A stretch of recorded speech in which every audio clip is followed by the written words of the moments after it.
할렐루야. 새벽을 깨우신 주의 백성들을 다시 한번 예수님의 이름으로 환영하고 사랑하고 축복합니다. 아멘. 아멘.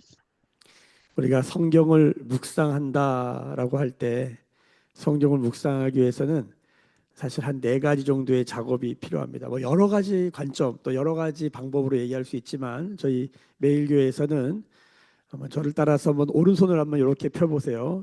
새끼손가락부터 듣기, 읽기, 공부, 암송, 묵상, 그러니까 말씀, 하나님의 말씀은 이 다섯 손가락으로 잡아야 된다는 거예요. 한번 해볼까요? 듣기, 읽기, 공부, 요 세 가지가 신명기 30장에 보면은 하나님을 가까이 하는 삶이에요. 하나님을 가까이 하는 삶. 그리고 암송이 중요해요. 암송. 암송은 하나님의 말씀이 우리 안에 본격적으로 들어오는 시간이에요. 그렇죠? 근데 마지막에 묵상이 사실은 우리 안에 들어온 말씀이 우리 마음에 내려오는 인생에서 가장 짧지만 가장 긴 여행, 머리에서 가슴까지의 시간. 하나님 말씀이 들어와서 우리의 가슴에 안착되기까지 마치 어, 우리 난자의 정자가 수정되는 것처럼 그야 생명의 역사가 본격적으로 일어나는 것처럼 하나님의 말씀 한 자락이 우리의 가슴에 내려 안착하는 그 시간이 우리 인생 평생의 묵상의 과정이 아닌가 그런 생각을 합니다. 우리가 아침마다 이 묵상을 함에 있어서 묵상이란 말은 구약 성경에 보면 이 하가라는 단어는 작은 소리로 읊조리다라는 것입니다. 말씀을 듣는다는 겁니다. 내가 눈으로 읽으면서 듣고 읽고잖아요.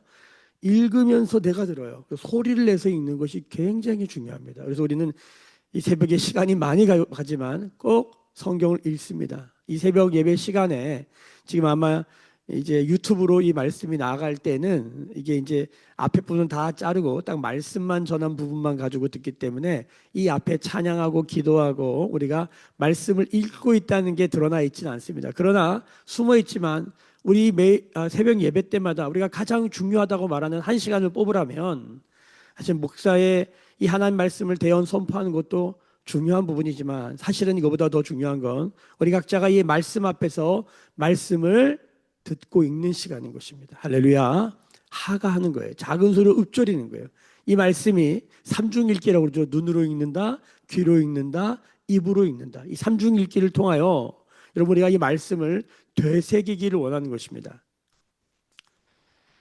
이 묵상이란 말은 소가 여물을 먹고 그 여물을 하루 종일 위가 여러 개가 있다잖아요. 그래서 다시 꺼냈다가 또 씹고 또 집어넣고 그래서 그 영양분을 먹는 것이죠. 이 메디테이션이라고 하는 말은 메디슨이라고 하는 약, 영어에 약 있죠. 약국 갈 때 약. 그 약, 메디슨과 에이트, 이트의 과거형이죠. 그러니까 약을 먹었다. 약을 먹는 과정인 거예요. 하나님의 신약과 구약, 약을 먹어서 다시 되새김질을 하는 것이죠. 여러분, 그리스도인들은 결국 뭐를 먹는 것입니까? 말씀을 먹는 거예요. 그 말씀이 약이에요, 약. 어떤 약이에요? 신약과 구약, 하나님의 언약. 그렇죠? 하나님의 약을 먹는 것이에요. 왜요? 우리가 왜 비타민도 먹고 여러 가지 우리가 약을 먹는 이유가 뭡니까? 우리를 치료하는 것뿐만 아니라 우리를 강건케 하기 위해서 약을 먹는 행위예요. 여러분 말씀 읽을 때마다 그 믿음으로 읽고 묵상하시기를 예수님의 이름으로 축복합니다. 너무너무 소중한 것이에요.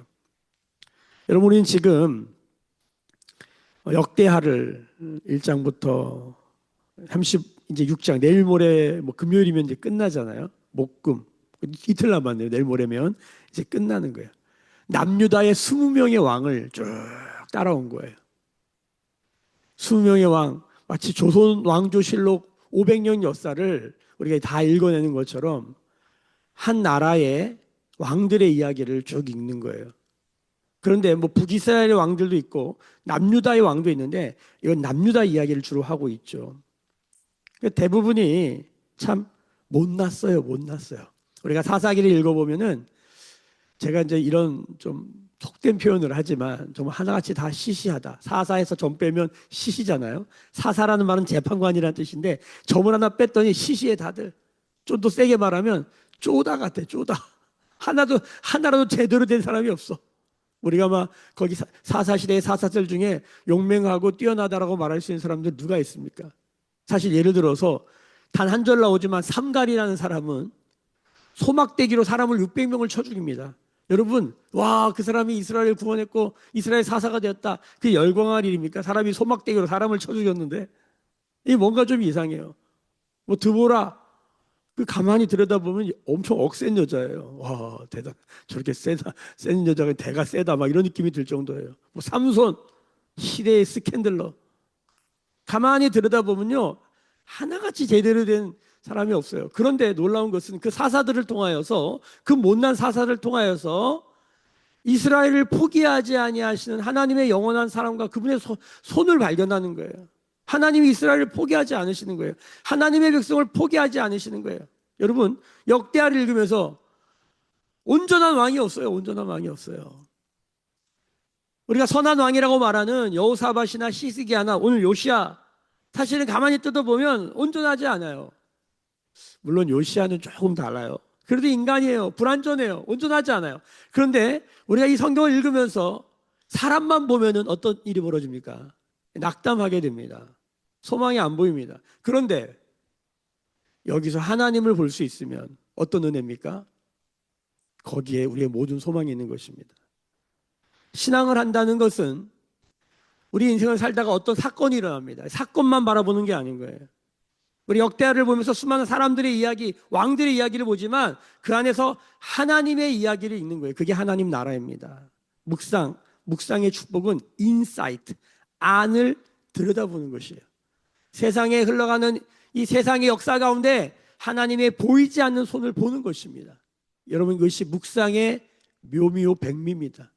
묵상을 하는 사람들이 이 하나님의 인사이트를 우리가 배우지 못한다면 참 이건 슬픈 일인 것입니다. 여러분, 역대하를 다 읽으면서 왕들의 20명의 왕들의 이야기를 읽으면서 우리는 여기서 결국 뭘 발견해야 되냐? 하나님의 보이지 않는 손인 것이에요. 우리가 여호사밧, 히스기야, 요시야 세 사람 이 중에 20명의 왕 중에 제일 여호와 보시기에 정직히 행하고 다윗의 길로 행하였다라고 말하는 이 세 사람 중에 이 마지막에 나온 요시야 16대 왕이에요. 16번째. 이제 뒤에 4명 나오고 끝나요. 근데 그건 2장 만에 끝나요. 아니, 우리는 한 장 만에 보고 끝나요. 그러니까 사실 요시야가 거의 마지막 왕인 거예요. 그런데 이 요시야 왕을 통해서 우리는 참된 왕이 누구인지를 보게 되는 것입니다. 왜냐하면 요시야는 예수님을 너무 닮았기 때문입니다. 우리 안에 한 가지 소망이 있다면, 우리가 부족하고 연약하고 우리 안에 모자란 부분이 있지만 우리의 삶을 통하여 예수님이 드러나기를 원하는 것입니다.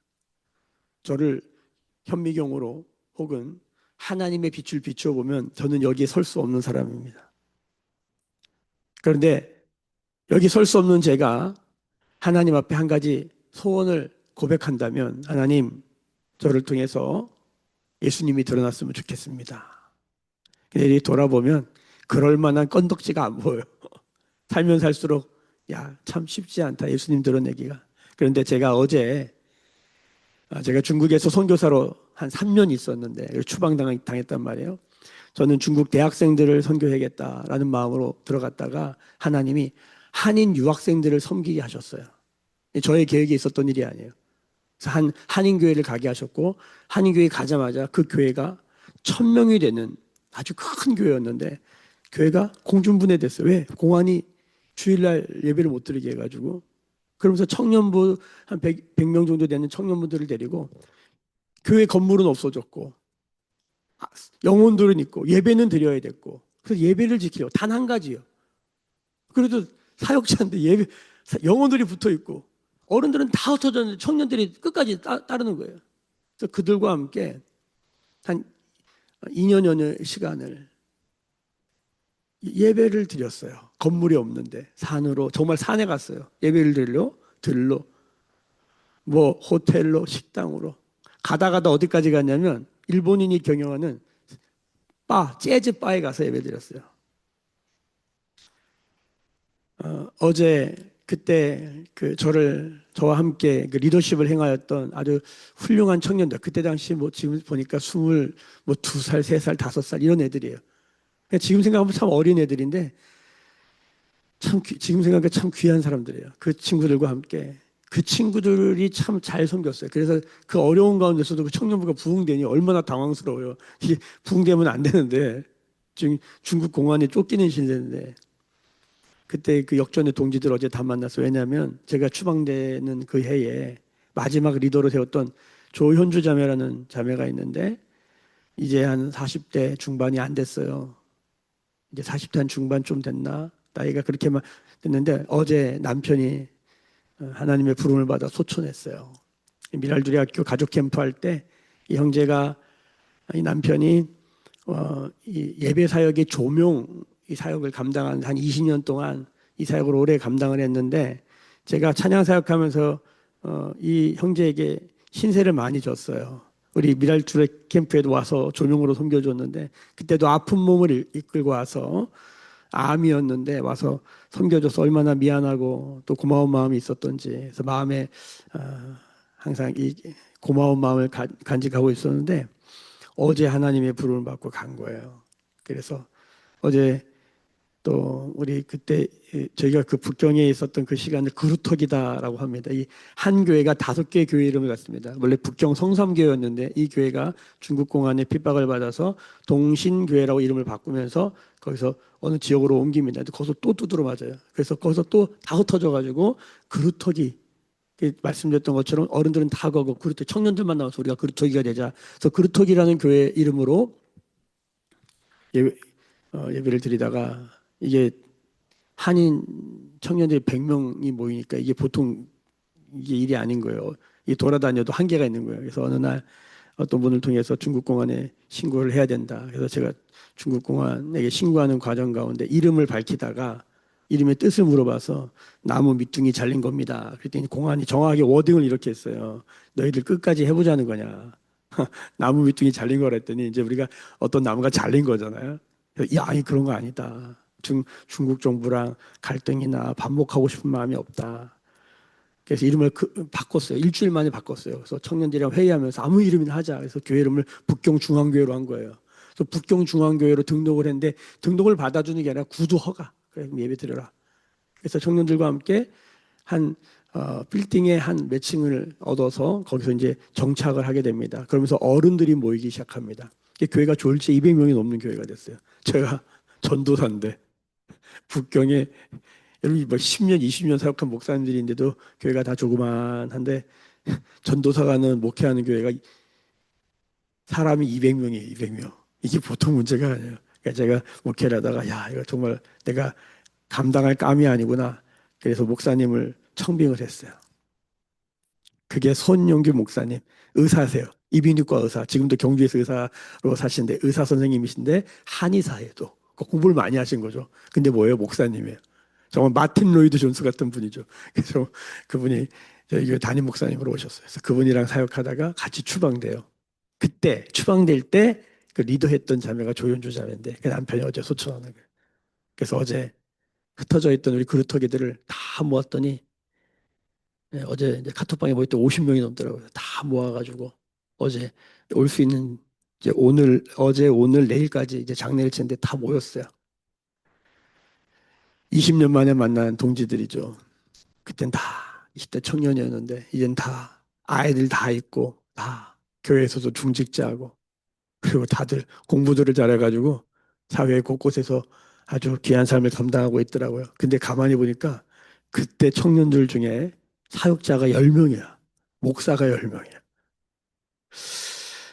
제가 목회를 하면서 어제 그런 마음이 들더라고요. 제가 어제 차를 타고 어제 밤늦게 돌아오면서 교회에서 잤는데 하나님께 이런 고백을 했어요. 하나님, 저 목회 잘한 거죠? 제가 이런 고백을 하더라고요. 하나님, 눈물이 나더라고요. 하나님, 저 목회 잘한 거죠?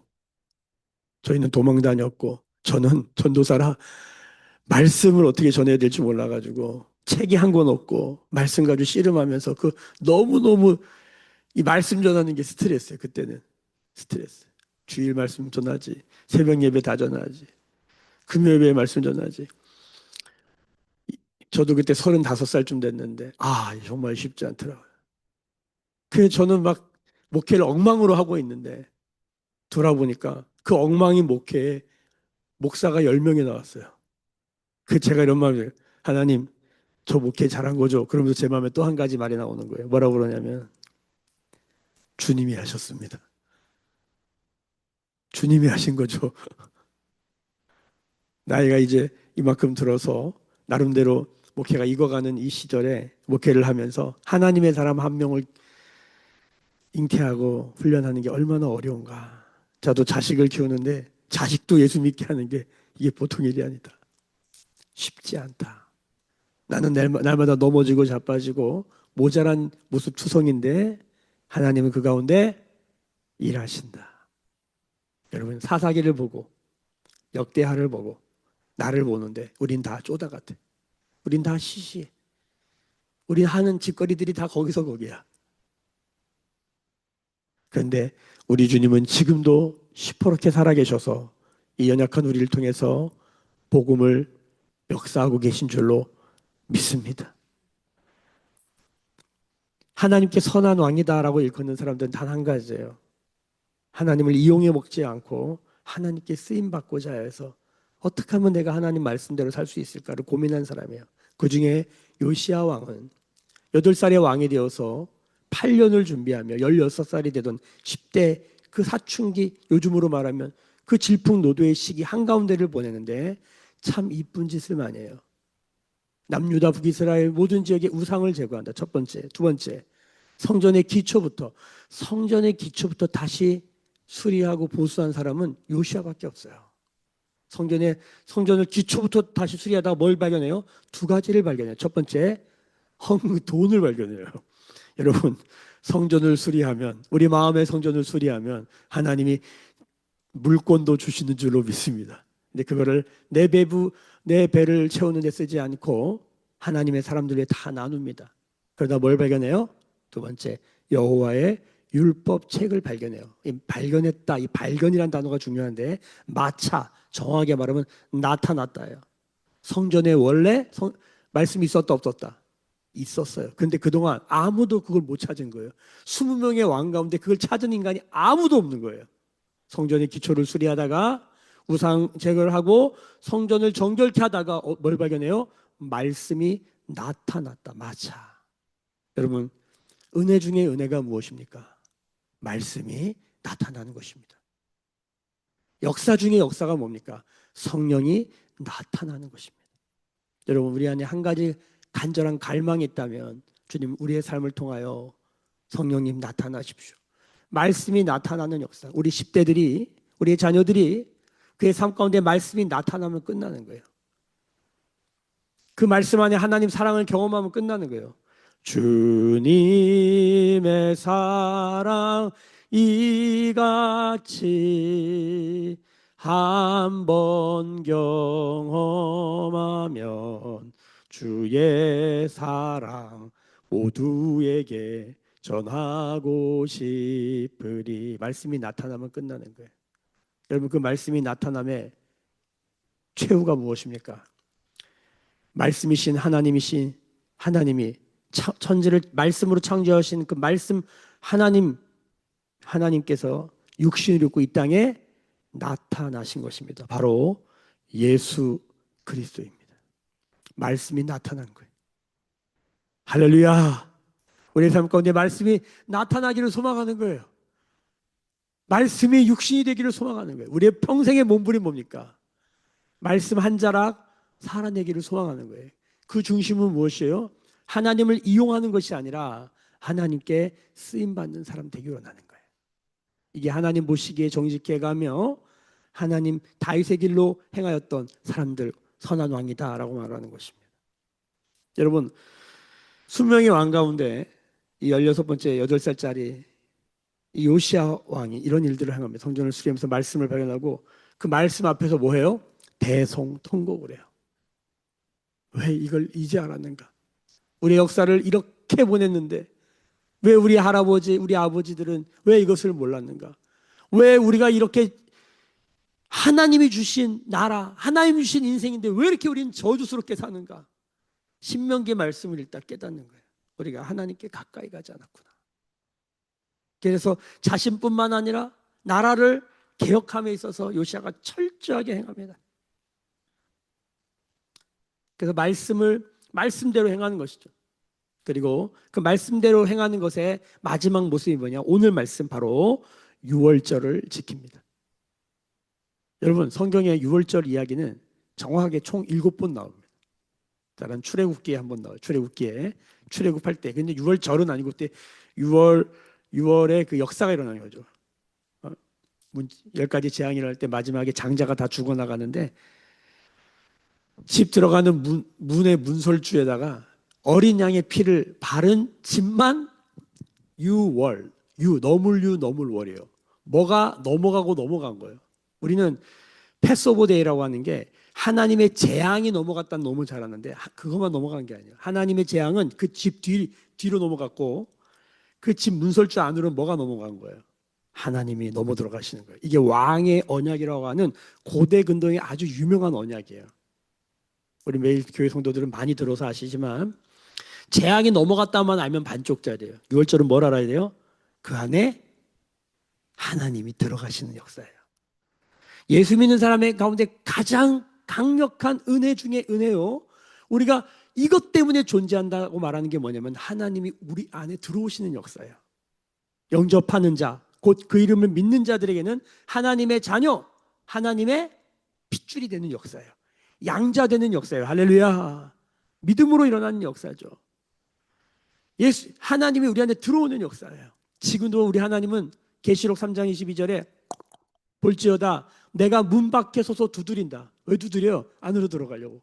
누구든지 내 음성을 듣고 마음의 문을 활짝 열면 내가 그에게로 들어가 그로 더불어 먹고 마시며 산다. 여러분, 예수를 믿는다는 건 뭡니까? 주님이 내 안에, 내가 주님 안에. 할렐루야. 이게 6월절의 역사예요. 자, 출애굽기에 시작된 그 6월절의 역사가 이제 이스라엘 백성들이 홍해를 건너서 광야에 딱 들어가면 민수기에 보면 첫 6월절을 지키게 됩니다. 2번 나온 거죠. 세 번째는 뭡니까? 바로 이스라엘 백성이 가나안 땅 들어가서 길갈에서 할례 받고 나서 뭐합니까? 6월절을 지킵니다. 이게 세 번째 6월절이에요. 그리고 나오는 게 뭐냐면 6월절을 지킨 왕이 둘이 나와요. 그게 바로 역다에 나오는 히스기야 왕과 요시야예요. 이게 각각 2번 나와요. 여기까지 5번이에요. 그리고 나머지는 어디에 나오냐? 자, 오늘 성경에 구약 신약 다 해서 구약에 5번 나오고 신약에 이제 2차례 나오는 거예요. 여러 번 나오는데 사실 전체적으로는 7번이다라고 6월절을 지키신 예수님, 6월절 어린 양이 되신 예수님 이래서 7번을 보는 거예요. 그래서 총 7번의 6월절 이야기가 성경 전체를 관통하는 이야기예요. 주님이 어떻게 우리 안에 들어오시는가를 우리 안에 알려주는 거예요. 그게 6월절의 핵심 메시지인데 구약의 마지막 6월절을 지키는 왕이 누구냐? 요시야예요. 자, 그 앞에 히스기야 왕은 지키긴 지켰는데 온전히 지키지 못해요. 날짜를 못 맞춰가지고 1월 14일 날 지켜야 되는데 날짜를 못 맞춰가지고 2월 14일 날 지키고 또 너무너무 은혜스럽고 감격해서 일주일 더 무교절을 더 지켜요. 14일 동안 지켜요. 원래 유교절 하루, 그 다음에 무교절 6월절 하루, 무교절 일주일 이렇게 지키면 되는데 하여튼 오버해요. 그러니까 히스기야는 드리긴 드렸는데 온전히 드리지 못해요. 왜 그랬을까? 여호와의 율법책을 못 발견했기 때문이에요. 말씀대로 하지 못했던 거예요. 6월절은 결국 우리가 하나님을 예배하는 것이, 예배의 뜻이 뭡니까? 예배라는 건 뭐냐면 하나님이 우리 가운데 임재한 상태로 살아가는 삶이에요. 할렐루야. 주일 예배가 왜 중요합니까? 주일 예배를 드린다는 것은 주님이 나와 함께 하시고 내가 주님 안에 있음을 신앙 고백하는 날인 거예요. 우리 매주마다 부활의 주일을 기억하면서 예수 그리스도를 기억하고 그분을 예배하면서 주님이 내 안에 내가 주님 안에 이 믿음의 고백으로 살아가는 거예요. 여러분, 이게 영성의 시작이자 끝입니다. 이게 다입니다. 주님이 내 안에 내가 주님 안에. 주님과 내가 그냥 가까이 지낸다, 동행한다 수준이 아니에요. 뭐예요? 주님이 나와 교집합이 생겼다, 그 정도 수준이 아니에요. 벤 다이어그램 2개가 그냥 하나가 된 거예요. 둘이 하나가 되는, 마치 이 비밀이 크도다 내가 그리스도와 교회에 대하여 말하노라. 신앙의 모습은 이 사람이 하나님의 사람인지 사람인지 헷갈릴 정도로 하나님의 사람, 하나님 사람 같이 있는 모습이에요. 이게 6월절을 통해서 드러나는 믿음의 역사예요. 할렐루야. 오늘 예배를 통해서 오늘도 그 은혜 가운데 있으시길 축복합니다. 자, 여러분 성경은 유월절 이야기로 꿰뚫릴 수 있어요. 구약의 마지막 유월절 이야기는 요시야인데 요시야는 어려서 왕이 돼서 성전을 우상 제거하고 성전 수리하다가 성전 보수하다가 말씀 발견하고 그 말씀대로 행한 게 뭐다? 결국 유월절 행사다. 유월절. 오늘 유월절 얘기 전부 다 하는 거예요. 자, 그런데 오늘 우리가 말씀 가운데 주목해서 봐야 될 영역은 4절, 5절입니다. 같이 한번 볼게요. 4절, 5절, 6절까지 같이 한번 읽어볼게요. 시작. 너희는 이스라엘 왕 다윗의 글과 다윗의 아들 솔로몬의 글을 준행하여 너희 족속대로 반열을 따라 스스로 준비하고. 여기 보면 다윗의 글과 솔로몬의 글. 자, 어제 모세의 율법책들을 읽었는데 모두 있는 거예요. 다윗의 글이 뭘까요? 그 유명한 시편. 그럼 솔로몬의 글은 뭘까요? 그 유명한 잠언, 전도서. 이걸 보통 시가서라고 하는데 시잠전이라고 해요. 그럼 모두 발견한 거예요. 시편, 잠언, 전도서도 발견한 거예요. 자, 그걸 발견했어요. 그러니까 그 지금 말씀대로 하는 거예요. 그래서 뭐 스스로 준비하고 이렇게 끝나고 5절 읽습니다. 시작. 너희 형제 모든 백성의 족속의 서열대로 또는 레위 족속의 서열대로 성소에서 스스로 성결하게 하고 유월절 어린 양을 잡아 너희 형제들을 위하여 준비하되 여호와께서 모세를 통하여 전하신 말씀을 따라 행할지라. 모세의 오경을 따라. 자, 그러니까 여러분 말씀이 없으면 어떻게 해야 될지 모르니까 하긴 하는데 뭔가 희미한 걸 붙드는 거예요. 그런데 말씀이 있으면 뭔 거예요? 명확하고 정확한 거예요. 여러분 예배는 어떻게 드려야 됩니까? 요한복음 4장 24절. 하나님은 영이시는 예배하는 자는 성령과 진리 안에서 예배하라. 할렐루야. 여러분 두 날개라 그러죠.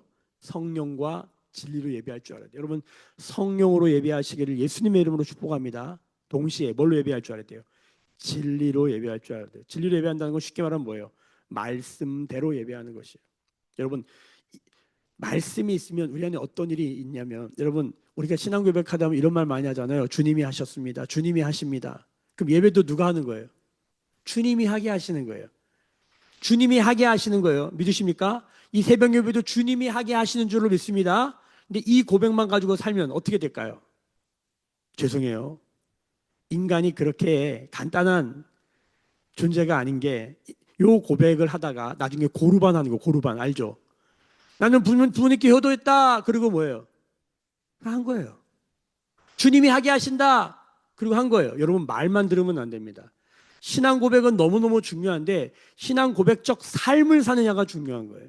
말만 들으면 속기 딱 좋아요. 이 시대가 왜 무서운 줄 아세요? 사람들이 딜리버리, 수사학 저 사람 말을 어떻게 하냐에 온통 관심이 많아요. 잘하네. 잘한다는 게 도대체 뭘 잘하는 거예요? 목사가 말만 잘하면 뜹니다. 그가 어떠한 삶을 사는지 알지 못해요. 그 목사와 나와 특별히 관계가 없어요. 만나서 밥도 안 먹어요. 그가 나를 왜 기도한지도 잘 몰라요. 내 이름을 알까? 제가 이런 말씀 드리면 너무 많은 반향과 또 공격을 받는 일들이 있기 때문에 조심스럽긴 하지만 사실이에요. 저는 찬양 인도자였어요. 많은 수백 명, 수천 명의 사람들이 모이면 제가 찬양 인도하는 거예요. 그들과 나는 아무 상관이 없어요. 나만 잘하면 돼. 내가 노래를 잘해. 찬양 인도를 아주 은혜스럽게 해. 음악을 아주 잘 다뤄. 사람들이 열광을 하는 것이죠.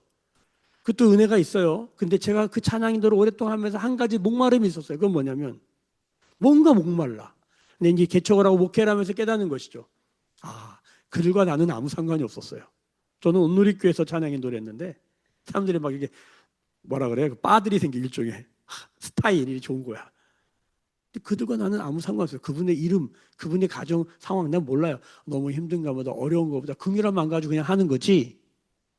근데 이 개척을 해서 한 영혼 한 영혼과 연결되면서 이게 얼마나 소중한가. 제가 그들의 소위 밥그릇, 젓가락, 숟가락도 알아, 개수도 알아. 예를 들어서 이런 표현 하잖아요. 그리고 그들과 함께 예배한다. 여러분 어떤 사람이 우울과 공황과 불안과 고통 가운데 있는데 제가 여기서 목사예요. 찬양인도 얼마나 무거운 줄 아세요? 그걸 뚫고 예배해야 되는 거예요. 제가 어제 어떤 피드백을 했냐면 목사님 유튜브로 보면은 목사님 너무 힘들어 보이세요. 목사님 안 행복해 보이세요. 아 그래가지고 목회가 되겠냐는 거예요. 맞는 말이잖아요. 항상 파이팅 넘치고 제가 이런 목회를 광대 목회라 그래요. 항상 파이팅 넘치고 얼마나 잘하고 있는지를 보여주는 거예요. 근데 그게 그들과 무슨 상관이에요? 여러분 저는요 한국교회 대형교회가 필요하다고 생각합니다. 큰 역할을 하고 있기 때문이에요. 근데 여러분 정신 똑바로 차리셔야 돼요. 신앙은 하나님을 멀리 두고 하나님 우리의 쇼로 퍼포먼스를 보고 우리도 하나님을 몰리고 하나님의 퍼포먼스를 보는 게 아니에요. 주님이 하셨다 이 말로 우리가 퉁치면 안 돼요. 성경은 이렇게 말합니다. 스스로 준비하고 스스로 성결하게 하라. 신앙과 신학에 있어서 하나님의 주권과 인간의 책임이 역사 내내 갈등이에요. 여러분 갈등될 게 아니에요. 거기에 사랑이 빠지니까 그런 말을 하는 거예요. 거기에 사랑만 들어가면 하나님 우리를 왜 이렇게 하세요? 사랑하니까. 그럼 우리도 어떻게 해야 돼요? 사랑하니까 하는 거예요. 스스로 왜 준비해? 오늘 말씀의 핵심이 이거예요. 유월절을 외치게요. 스스로 준비하고 스스로 성결케 하라. 이 스스로 이는 힘으로도 능으로도 되지 않고 오직 여호와의 영으로 된다의 핵심이 뭐라고요? 하나님이 우리에게 기름 붓는 게 아니라 우리가 하나님께 기름을 붓는 이런 일이 어떻게 일어나냐고요. 성령이 하시는데 그 일은 누가 해야 돼요? 여러분 우리가 해야 돼요. 예배 누가 드려야 돼요? 여러분 내가 해야 돼요. 회개 누가 해야 돼요? 회개케 하실 거야. 착각하지 마세요. 내가 회개해야 돼요. 여러분 6월절 누가 지켜야 돼요? 주님이 하게 하실 거예요. 예, 주님이 하게 하시는 거예요. 근데 뭐예요? 스스로 해야 돼요. 스스로. 자가 발전이 일어나야 된다고요. 하나님은 우리를 사랑하신다고요. 자가 발전의 에너지를 주시는 분이라고. 그래서 뭐예요? 우리가 해야 되는 거예요. 새벽 예배 나와야 되고 묵상 내가 해야 되는 거고 기도 내가 해야 되는 거예요. 이런 말하면 너무 인본주의라고 그 목사님이 다 하시는 게 아니잖냐고. 여러분 그런 말장난하지 마세요. 스스로 하는 거예요. 스스로. 스스로를 빼고 주님이 다 준비시키고 주님이 다 하세요. 예, 성경은 주님이 하시는 이야기로 가득 차 있어요. 그래서 우리 보고 뭐라 그러나 이런 하나님이 이렇게 우리를 사랑하신다. 하나님이 스스로 했던 것처럼 하나님이 자원하며 하셨던 것처럼 너희도 나 따라해라. 인생을 어떻게 살아라? 죄송해요. 스스로 살아라. 근데 주님이 거기에 함께 하시는 거예요. 할렐루야. 오늘도 이 설교 이후에 아마 또 질문을 받게 되지 않을까 이런 생각이 들긴 하지만 오늘 말씀이 그래요. 마지막에 보십시다. 6절 하반절에 보세요. 여호와께서 모세를 통하여 전하신 말씀을 따라 행할지라. 뭘 따라? 말씀을 따라 어떻게 하는 거예요? 스스로 하는 것이에요. 예배는. 믿으십니까? 아무도 대신 드려줄 수 없어요. 여러분 스스로 되어진 역사가 일어나기를 예수님의 이름으로 축복합니다. 자, 결론입니다. 6월절을 지키는데 이렇게 길게 써놔요. 열왕기를 보면 요시아가 되었던 6월절은 딱 2절로 끝나요. 근데 여기는 19절. 그만큼 역대하는 6월절을 중요하게 보는 거예요. 왜? 이제 이스라엘은 끝납니다. 이렇게 6월절이 회복됐구나. 그래가지고 이제 잘 나가나 보다. 내일 요시아는 죽습니다. 그리고 이스라엘은 남유다는 망합니다. 역사가 이렇게 끝나요. 뭐지? 이렇게 죽으면 어떡해? 이렇게 황망하면 어떡해? 자, 그런데 이 이스라엘이 끝나고 400년 동안의 중간기라는 시간을 보냅니다. 그리고 나서 이 땅에 예수 그리스도가 오십니다. 그분은 성경은 이렇게 말합니다. 고린도 전서를 다 보겠습니다. 고린도 전서를 먼저 보겠습니다. 고린도 전서 5장 7절입니다. 빨리 찾아보겠습니다. 마태, 마가, 누가, 요한, 사도, 로마서, 고린도 전서 5장 7절이에요. 같이 읽어볼까요? 시작. 너희는 누룩 없는 자인데 새 덩어리가 되기 위하여 묵은 누룩을 내버리라. 우리의 유월절 양 곧 그리스도께서 희생되셨느니라. 여러분 예수님은 무엇이에요?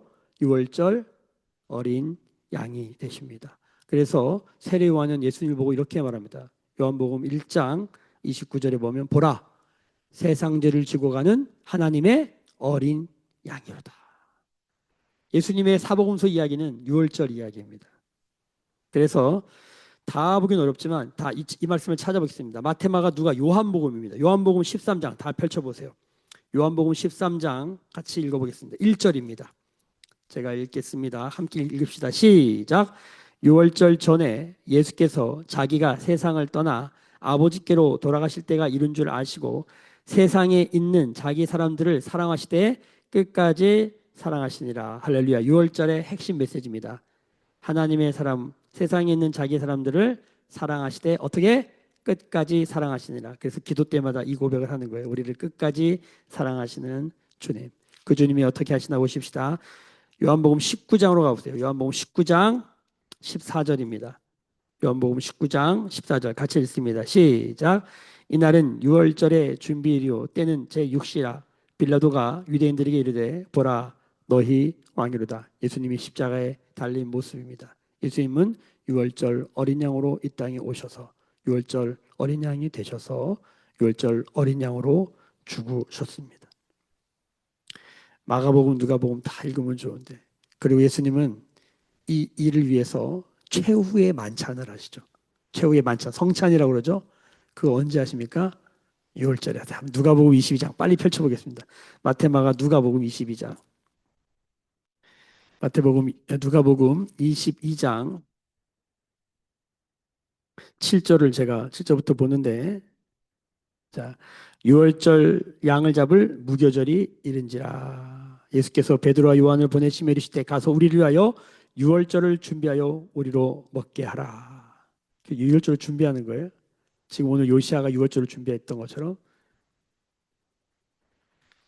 그리고 14절 때가 이름에 예수께서 사도들과 함께 앉으사라고 시작되면서 최후의 만찬이라고 하는 성찬이 일어납니다. 자, 6월절 만찬은 뭐가 된 거예요? 최후의 만찬, 성찬이 된 겁니다. 신약에서 6월절은 뭐로 바뀌는 거예요? 성찬식으로 바뀌는 거예요. 여러분, 원래 예배라고 하는 것은 성례전, 세례와 성찬으로 되어 있는 거예요. 원래는 교회 전통은 예배에 모이면 뭐 해야 되는 거예요? 이 성찬을 해야 되는 거예요. 성찬은 뭡니까? 주님이 떡과 포도주를 내어주시면서 내 피다, 내 몸이다, 받아 먹으라. 오병이어를 하시면서 그 기적의 의미를 알려주실 때 나는 하늘의 생명의 떡이다. 나를 먹어라. 이게 너무 어려운 거예요, 사람들에게. 이때 사람들이 막 줄을 다 떠나가요. 제자들도 줄을 떠나가요. 여러분, 예수를 믿는 건 예수를 먹는 거예요. 예수를 먹으면 재앙이 넘어가고 심판의 멸망이 재앙에 넘어가고 예수님 먹으면 예수님 우리 안에 들어오는 거예요. 신앙은 예수님 먹는 거예요. 예수를 먹은 자들은 나를 주님의 양식으로 드리고 싶은 마음으로 충만하게 돼요. 그게 헌신인 것이죠. 주님이 내 안에, 내가 주님 안에의 메시지입니다. 요시야 왕은 이 유월절을 보여주고 역사 속으로 사라지면 내일 돌아가셔요. 어떻게 이렇게 허망하게 가나? 그냥 없어져요. 그리고 역사의 암흑기, 역사의 중간기라고 하는 게 있고, 그리고 유월절 완성하셔 예수님이 오십니다. 요시야는 누구를 보여주냐? 예수님을 보여줘요. 역대하를 쭉 읽으면서 말씀 초반에 나누었던 것처럼 성경을 읽으면서 우리가 보이지 않는 하나님의 손 예수 그리스도를 읽어낼 수 있다면 이보다 더 큰 은혜는 없는 것입니다. 요시야를 보면서 유월절을 준비하다 유월절을 지키고 유월절 끝나고 그는 갑니다. 마치 예수님을 보는 것 같아요. 구약의 마지막의 왕, 다른 왕들은 그냥 나중에 시디기한 다 눈 뽑혀 죽거든요. 비참하게 가요. 이 어린 요시야가 마치 한 별 하나처럼 빛나면서 누구를 가르치고 있느냐? 예수 그리스도를 보라. 우리는 불완전하지만 이 모든 일을 완성한 예수가 있다. 그리고 그 예수가 우리 안으로 들어오는 역사. 그게 6월절 최후의 만찬이 되는 겁니다. 우린 주일마다 예배를 드립니다. 예배는 성찬에 참여하는 것입니다. 주님을 먹는 거예요. 오늘도 이 아침 우리에게 은혜가 있다면 주의 말씀을 먹으면서 우리 안에 예수 그리스도를 먹게 되어진 은혜가 있기를 소망하는 것입니다. 여러분, 인생이 뭘까요? 사람이 산다는 게 뭘까요? 우리는 사실 가만히 보면 새끼 밥 먹으려고 사는 거잖아요. 돈 벌어서 뭐예요? 그거 밥 먹는 거예요. 그래서 주님은 이렇게 말해요. 사람이 떡으로만 살 게 아니다. 하나님의 입에서 나오는 모든 말씀을 먹어야 사람이 사람답게 살 수 있다는 거예요. 아멘. 진짜 인생을 산다는 게 뭘까? 무엇을 먹느냐의 문제. 그가 먹는 것이 그예요. 밥만 먹고 살면 동물이랑 다를 바가 없는 것이죠. 하나님의 양식을 먹는 우리가 이 땅에 하나님께 쓰임받는, 하나님이 쓰시는 하나님의 에너지원이 될 줄로 믿습니다. 기도하겠습니다. 지금은 우리 주 예수 그리스도의 은혜와 하나님 아버지의 크신 사랑하심과 성령의 감화감동 충만케 하시며 주님이 내 안에, 내가 주님 안에 있는 이 한 가지 언약의 성취의 기름 부으심이 오늘 머리 숙여 묵상하며 기도하며 예배하는 주의 백성들의 머리 위에 그들의 삶과 가정과 생업과 일상과 일터 위에 매일 교회와 조국 교회와 열방에 나간 선교사님들 위해 지금부터 영원까지 함께 계실지어다. 아멘.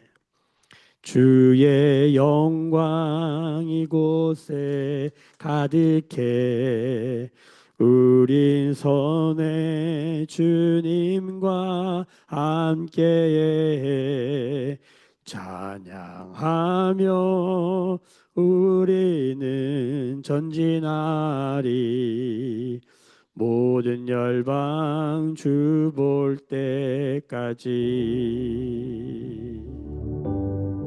주신 말씀 듣고 마음껏 기도하시고 주의 말씀 성취하시는 오늘 되시길 축복합니다. 예수의 몸을 교회를 위해 함께 기도하고 연약한 자들을 위해 함께 기도하시고 부르시도 기도하십니다.